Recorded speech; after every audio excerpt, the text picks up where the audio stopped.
131 casi in 24 ore. La regione annuncia la riapertura dei Covid Hospital. Sul blocco del vaccino AstraZeneca Zaia chiede subito chiarezza, atteso per giovedì il pronunciamento dell'Agenzia Europea del Farmaco.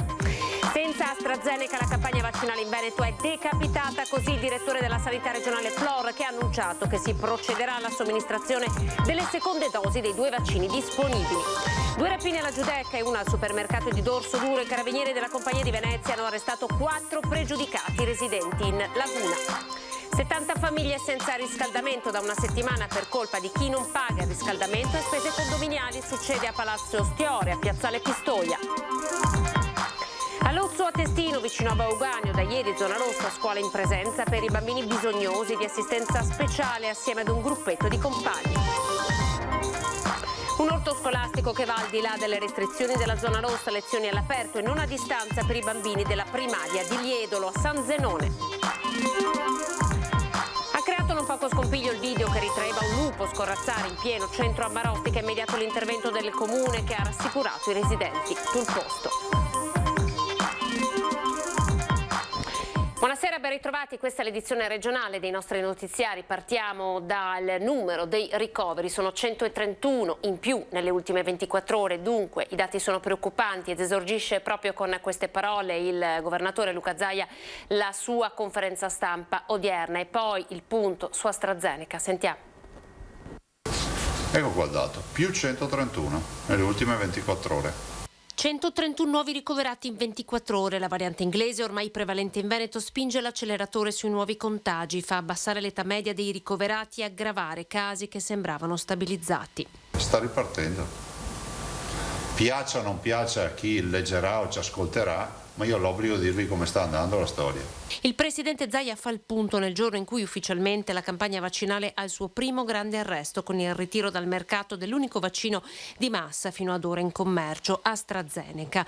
1.700 i pazienti Covid su 15.000 posti letto, comprese le strutture accreditate. A Padova e Verona ha raggiunta la soglia dei 20% dei posti occupati dei pazienti Covid. Le altre province si attestano al 10%, ma sono comunque numeri alti, talmente alti da convincere la regione a far riaprire i Covid Hospital. Treviso, Vittorio Veneto, Dolo, Villafranca, Schiavonia, per citarne alcuni, man mano dovranno iniziare a lasciare indietro l'attività ordinaria. Se fossimo a febbraio avremmo già raggiunto il default, perché noi non avevamo 500 terapie intensive a febbraio.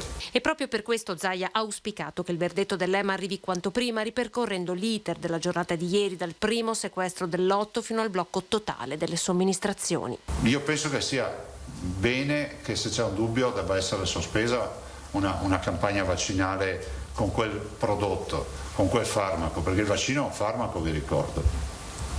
Dall'altro c'è da dire che però i dubbi devono essere fugati con estrema velocità. Con il blocco di AstraZeneca rimane sospeso il protocollo di vaccinazione in azienda e l'accordo con i medici di base. La piattaforma era l'utilizzo di AstraZeneca e capite che 3.000 medici di base, se facessero anche 10 vaccini al giorno, sono 30.000 vaccini al giorno. La macchina, quella della potenza di fuoco, alla fine non è mai partita. Troppe docce fredde, come le ha chiamate oggi il governatore.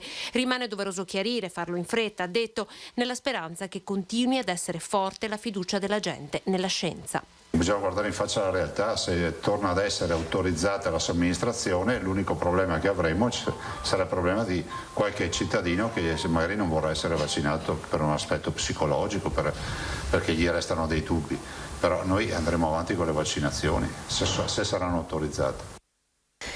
E allora ecco i dati, fino al 10 marzo ci sono stati 30 casi tromboembolici su quasi 5 milioni di vaccinati con AstraZeneca e giovedì arriverà la valutazione su tali casi e sarà assicurata la massima trasparenza, a dirlo è la direttrice dell'EMA, Remer Koch, in una conferenza stampa in cui precisa che l'inchiesta è su alcuni lotti specifici del siero di Oxford e che comunque allo stato il rapporto rischi-benefici di AstraZeneca resta positivo.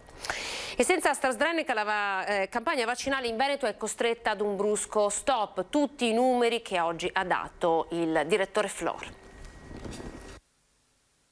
Da oggi noi possiamo vaccinare i richiami, perché hanno in mano un certificato con detto vieni oggi a vaccinarti per fare il tuo richiamo, e con quello che ci rimane possiamo fare nuove categorie deboli. Fra i richiami abbiamo tante categorie deboli, la maggior parte sono ultra ottantenni e sono categorie deboli. No, i superfragili, gli oncologici, la fibrosi cistica, i trapiantati. Non usa giri di parole il direttore generale della sanità regionale Luciano Flor. Lo stop ad AstraZeneca significa un brusco ridimensionamento della campagna vaccinale anti-Covid in Veneto. Con quelle 125.000 dosi ferme, in magazzino al momento rimangono disponibili 23.000 dosi di Pfizer e 18.000 di Moderna. Non serve nessun piano, non serve rimodulare il piano, rifare il piano. Di fatto andiamo avanti con i richiami di chi abbiamo vaccinato scorrendo da 20 giorni fa. Ora, il quadro messo così sarebbe abbastanza imbarazzante richiamarla campagna vaccinale. A ore arriveranno nuove dosi Pfizer, mentre per Moderna bisognerà attendere la prossima settimana. Ma in ogni caso si tratta di rifornimenti che senza AstraZeneca non potranno permettere quell'accelerazione nei vaccini che contava di arrivare alla somministrazione di 51.000 dosi al giorno. Tagliare le gambe all'attività di vaccinazione. Tagliare le gambe vuol dire decapitare la capacità di vaccinare, cioè i numeri che riesci a fare. AstraZeneca era metà delle nostre vaccinazioni.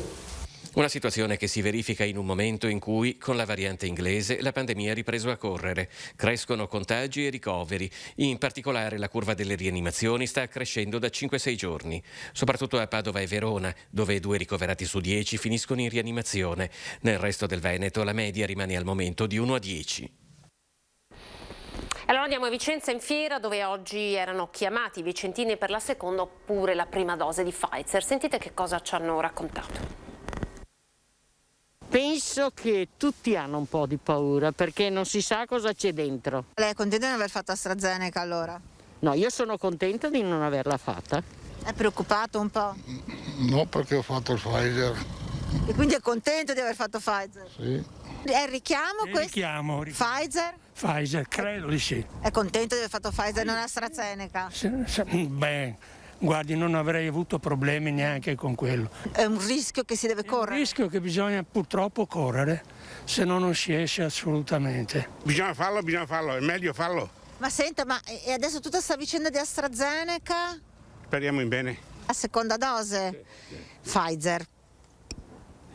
Sì, no, AstraZeneca? No, Gadra. È contento che non fare AstraZeneca? Sì, proprio questa AstraZeneca non l'hai fatta. Ha paura dopo quello che ha sentito, è più preoccupato? Più preoccupato che il resto. Io ho fiducia, però bisogna che ci accertiamo se tutto va bene. Sa che vaccino gli hanno dato? Della Pfizer, sì. Pfizer, sì. E allora lei è contento di fatto Pfizer e non AstraZeneca? Bah, ma mi faceva anche quello, lo accettavo alla fine. Bisogna aspettare e vedere cosa trovano e la motivazione di questo stop, insomma, quindi è giusto. Lei lo farebbe lo stesso? Sì, sinceramente sì. Io adesso in questo momento farei qualsiasi tipo di vaccino pur di uscirne.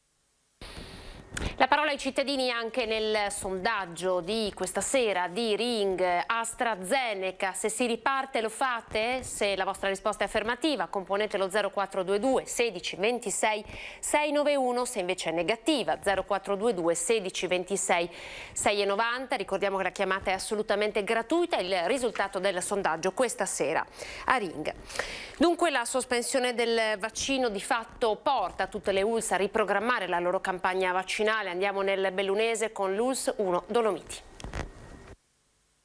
La nota dell'ULSS Dolomiti è arrivata in serata, ma già dalla diffusione del comunicato ufficiale di AIFA l'azienda sanitaria ha sospeso l'utilizzo del vaccino AstraZeneca nelle sedute in corso e annullato quelle programmate. Si ricomincia da capo. Il commento del quartier generale di ULSS 1, che già dal mattino era stata allertata per il sequestro del lotto sospeso in Piemonte, che però non è stato diffuso in provincia. Ora si aspetta il passaggio formale all'EMA. È chiaro che una decisione che dovesse determinare la riammissione del vaccino all'utilizzo ci consentirà di riprogrammare la campagna nei termini già concordati.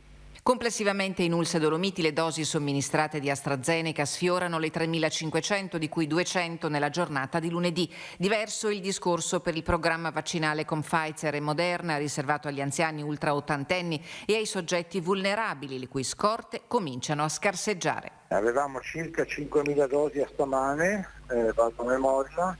1.500 le abbiamo messe via per garantirci in qualche modo con sicurezza la seconda dose. Abbiamo già cominciato a usarle oggi in sedute dedicate a persone appunto con età superiore ad 80 anni, in 2 sedute complessivamente da 100 dosi ciascuna, con prenotazioni online. Mi sembra che in questi 2 o 3 giorni non abbiamo difficoltà a gestire la situazione. Insomma, decisiva la decisione su AstraZeneca, conferma il dottor Cinquetti. Nel Bellunese l'andamento di nuovi contagi da SARS-CoV-2 è in crescita. L'incidenza rilevata dall'analisi dei dati dell'ultima settimana conferma i cluster nei comuni delle Terre Alte, con incrementi significativi ma sotto la soglia dei 250 casi nel resto del Bellunese. La pressione sulle strutture ospedaliere risulta sostanzialmente invariata rispetto alla scorsa settimana, mentre purtroppo aumenta la triste contabilità dei decessi di pazienti Covid positivi, 3 nella sola giornata di lunedì fra gli ospedali di Belluno e Feltre. La cronaca, 2 rapine alla Giudecca, una al Conad di Dorsoduro. Andiamo a Venezia, dove i carabinieri della Compagnia di Venezia hanno arrestato 4 uomini. 4 giudecchini sono stati arrestati al termine di un'indagine effettuata dai carabinieri di Venezia e ora si trovano nel carcere di Santa Maria Maggiore. Sono responsabili di 3 rapine, 2 alla Giudecca, l'altra nel supermercato Conad di Dorsoduro. 2 rapine sono state commesse ai danni di cittadini privati, mentre un'altra è stata commessa ai danni di un supermercato. Gli episodi sono stati perpetrati tra i mesi di ottobre e novembre dello scorso anno e i carabinieri di Venezia immediatamente si sono messi ad indagare per identificare i soggetti autori dei 3 episodi delittuosi. I 4, classe 79, 84, 88 e 92, hanno già precedenti. Tra loro c'è anche il 33enne Damiano Perissinotto. Uno dei 4 arrestati dai carabinieri di Venezia è stato riconosciuto già quale autore di una tentata rapina perpetrata durante lo scorso carnevale ad un turista nel centro storico di Venezia. Gli episodi alla Giudecca avevano lo stesso modus operandi. La sera del 22 ottobre i 4 hanno seguito un uomo di mezza età aggredendolo vicino alla fermata Palanca. L'hanno picchiato e derubato di 1.000 euro. Il 10 novembre, a metà mattinata, hanno pedinato un 70enne e all'altezza dell'imbarcadero Zitelle l'hanno spinto a terra. Sapevano che aveva con sé molti soldi perché era impegnato in un giro di raccolta contanti dalle slot machine degli esercizi pubblici della zona e gli hanno portato via il carrellino con 10.000 euro. Solo a uno di loro viene contestato anche il terzo episodio, la rapina del 15 ottobre, quando è entrato al Conad delle Zattere e ha minacciato un dipendente col coltello facendosi consegnare 50 euro. E ora andiamo a Treviso, dove 70 famiglie sono senza riscaldamento da questa mattina per colpa di chi non paga il riscaldamento e le spese condominiali. Vediamo. La situazione è che da circa una settimana non c'è riscaldamento in tutto il condominio. Da una settimana 12 piani e 70 appartamenti del Palazzo Stiore in piazzale Pistoia sono senza riscaldamento. La rabbia è tanta, almeno per i 2/3 degli inquilini, anziani e famiglie con bambini, chiusi in casa in zona rossa, che pagano regolarmente tutte le spese e si trovano loro malgrado al freddo. Di notte le temperature in casa sono insopportabili, raggiungono anche i 2 gradi. Ci arrangiamo come possiamo, io ho degli scaldini che scaldo. Senza gas per colpa della morosità fuori controllo. Qui in tanti, per varie ragioni, non pagano i servizi, spese condominiali e riscaldamento centralizzato, ma anche le spese per l'ascensore e di manutenzione del palazzo. L'elenco di debitori è numeroso fra i condomini, chi deve sborsare anche 27.000 euro, chi 21.000 o 16.000, solo per dare un'idea. Morosi che in alcuni casi non pagano da oltre 10 anni. Facile capire che con cifre simili il debito negli anni si sia gonfiato oltre i 200.000 euro. Io ho sollecitato anche questo all'amministratore di essere un poco più tutelati dall'ente che fornisce questa fornitura e di trovare degli accordi. Proprio il nuovo amministratore Alessandro Meo, che dal novembre scorso ha preso in mano la situazione, è riuscito a ridurre il debito in pochi mesi a 164.000 euro. Ma non basta, i grandi creditori come l'azienda che fornisce gas e luce, che da sola avanza 40.000 euro, ha deciso di chiudere i rubinetti. A fronte di un debito iniziale di 50.000 euro sono riuscito a rientrare in pochi mesi, 2-3 mesi, di circa 30.000 euro. Ultimamente sono arrivate altre fatture per altri 20.000 euro, ma non ritengo che questo possa giustificare il fatto di far rimanere al freddo più di 70 famiglie. L'amministratore chiede quindi una proroga. Non è facile far pagare chi è proprietario di un appartamento magari in protesto, ma Meo è fiducioso e tanti inquilini credono che lui sia l'unico in grado di cambiare la situazione. Io ce l'ho la possibilità di mettere le cose a posto. Mi serve solo un po' di tempo, qualche mese. Pochi secondi di pubblicità, tra poco.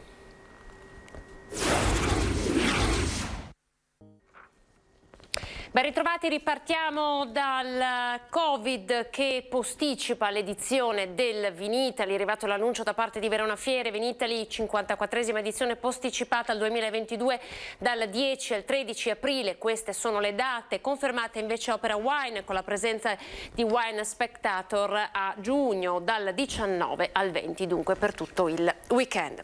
Ora andiamo nel Padovano, Lozzo a Testino, vicino a Vo Euganeo, dove nonostante ci sia la zona rossa, alcuni bambini con bisogni speciali possono frequentare insieme ad un gruppetto di compagni. Vai Cesare, via.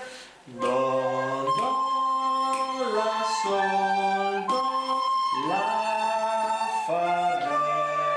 Plesso scolastico di Lozzo a Testino, poco lontano da Vo Euganeo, il primo ad attuare la DAD lo scorso anno, il primo da ieri a promuovere una modalità di lezione del tutto innovativa. In questo caso siamo nell'ora di musica tenuta dal professor Flavio Manfrin, studenti BES con bisogni educativi speciali, un gruppetto di compagni e il resto della classe collegata al PC, come stabilito da una nota del ministro dell'istruzione di qualche giorno fa. Da una parte ha creato delle importanti opportunità inclusive e anche qualche criticità organizzativa che non è da nascondere, perché chiaramente i docenti che hanno BES o comunque hanno gruppi in presenza contemporaneamente devono anche organizzare l'attività online. 700 in totale gli studenti del plesso, infanzia, primaria, secondaria di primo grado, il 4% di loro necessitano di programmi educativi speciali. Alcuni di loro sono stati prelevati a casa dallo stesso dirigente perché altrimenti impossibilitati a raggiungere la scuola. Io stesso mi sono attivato insieme anche ad altri miei docenti e quindi siamo andati a prenderli anche a piedi, anche a costo di accompagnarli per 500-600 metri, non dico mano nella mano, ma insomma uno accanto all'altro in accordo con i genitori.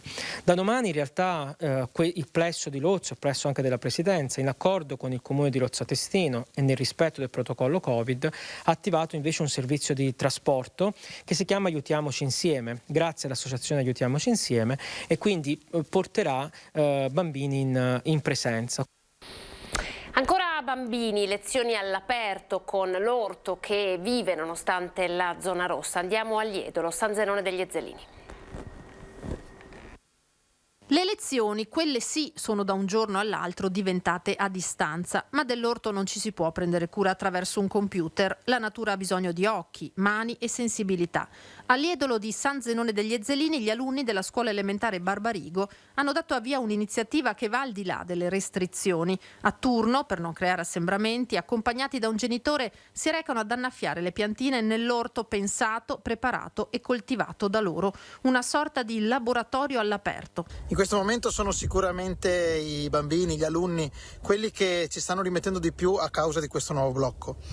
Questo progetto però è bello perché riescono comunque ad uscire, quelli che possono appunto abitano nelle vicinanze, per prendersi cura di quello che Madre Natura ci dà, anche con l'aiuto dell'essere umano, del nostro sforzo, del nostro impegno e del nostro lavoro. Interpretando le indicazioni dei protocolli diffusi dal Ministero dell'Istruzione, i docenti hanno voluto incentrare le attività sul valore dello stare all'aria aperta, così da ridurre di molto i rischi del contagio e favorire il benessere degli alunni, e hanno trovato l'appoggio di comune e parrocchia, che ha messo a disposizione un terreno incolto a 60 metri dalla scuola, e i bimbi, insieme ai nonni del paese, hanno ricavato 9 aiuole e altre 2 a spirale. Un plauso quindi a chi ha portato avanti questa iniziativa, sperando in un periodo migliore per il futuro e che tutte le scuole magari possano intraprendere questo tipo di progetti. Cerca Attilio Fontana, presidente della Regione Lombardia, ma chiama un omonimo di Montagnana. Ecco che cosa è accaduto al presidente del consorzio prosciutti, che ha dovuto ascoltare insulti di un cittadino lombardo contro la zona rossa. Io sono Attilio Fontana, da Montagnana, provincia di Padova, Veneto. La precisazione è d'obbligo per Attilio Fontana, presidente del consorzio di tutela del prosciutto Veneto DOP. Qualche giorno fa infatti ha ricevuto la telefonata di un signore che voleva a tutti i costi parlare con il presidente della regione Lombardia, suo omonimo. Non una telefonata di cortesia, ma lo sfogo per l'ennesimo passaggio in zona rossa. Chi ha risposto al telefono ha detto: guardi che qui non c'è nessuno, c'è un Attilio Fontana, ma non ha niente a che vedere con il presidente della regione Lombardia. È pure un presidente, nel senso che sono presidente del consorzio di tutela del prosciutto Veneto, ma non ho niente a che fare con il presidente della regione Lombardia. E il signore al telefono continuava a dire: ma io ho visto su Google che lei è presidente, quindi è lei, quindi lei, quindi non me lo volete passare. Certo, Attilio Fontana di Montagnana è presidente, ma non è a capo della regione Lombardia. Difficile però farlo accettare alla persona dall'altra parte della cornetta. E ha spiegato anche il motivo della chiamata, che voleva insultare il presidente della regione Lombardia per aver portato la regione in zona rossa. Insulti e tanta rabbia. Ad Attilio Fontana non è restato altro che ascoltare e in un certo senso anche comprendere. Ci stiamo ridendo sopra, però capisco effettivamente che questo possa portare a un'esasperazione. Adesso il signore non so cosa facesse di mestiere, ma certamente era una persona dall'aspetto esasperato, insomma, diciamo, sentirlo così per telefono. Era uno che era probabilmente stufo di vivere in una certa condizione. Io parlo anche in rappresentanza dei miei associati, essendo presidente del consorzio di tutela.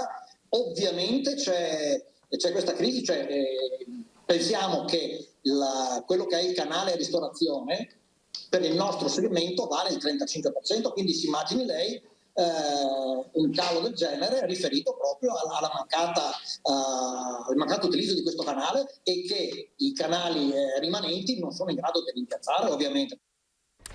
Un lupo in pieno centro a Marostica, è il video e subito la risposta dell'amministrazione comunale. Attenti al lupo a Marostica. Nella canzone si dice che c'è una casetta piccola così. Qui in realtà siamo in via Panica, di casette ce ne sono tante, abitate da persone spaventate dall'avvistamento di ieri di un lupo che scorazzava liberamente proprio nella zona qui, alle mie spalle. C'è stato un tam tam di condivisioni, di visualizzazioni di un video che segnalava la presenza di questo animale selvatico qui per la prima volta a pochi metri dal centro storico di Marostica. Sono stata spaventata. Lei abita proprio dove è passato il lupo? Io dove è passato per andare a casa passo di là. Sicché adesso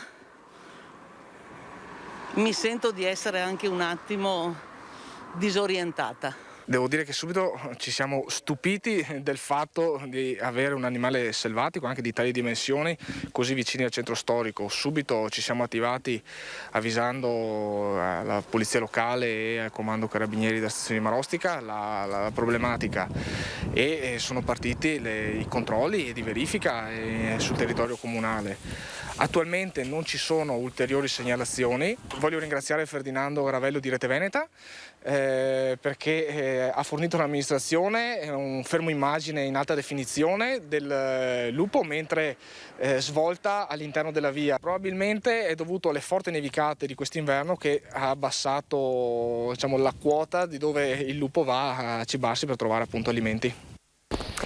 Questa sera 21:15 torna a Ring, ospite di Ferdinando Avarino, Giulia Schiff, la 21enne di Mira, che documentò in un video il rito di iniziazione al quale sarebbe stata sottoposta dai colleghi del corso per allievi ufficiali di complemento per diventare pilota di jet. Insieme a lei ci saranno il papà e l'avvocato che li sta aiutando in questa battaglia e soprattutto ad affrontare un processo non semplice, processo in cui è stato convocato come responsabile civile anche il Ministero della Difesa e che vede imputati 8 sergenti dell'aeronautica per reato continuato di lesione personale pluriaggravato e in concorso contro l'ex allieva pilota che questa sera racconterà molte cose. Con lei ci saranno anche Massimo Pisciotta, medico di base, Marco Bonet del Corriere del Veneto, Raffaele Speranzon per Fratelli d'Italia e Alessandro Bisato, segretario del Partito Democratico del Veneto. È tutto per questa edizione, grazie per essere stati in nostra compagnia. Ora le previsioni del tempo. Arrivederci.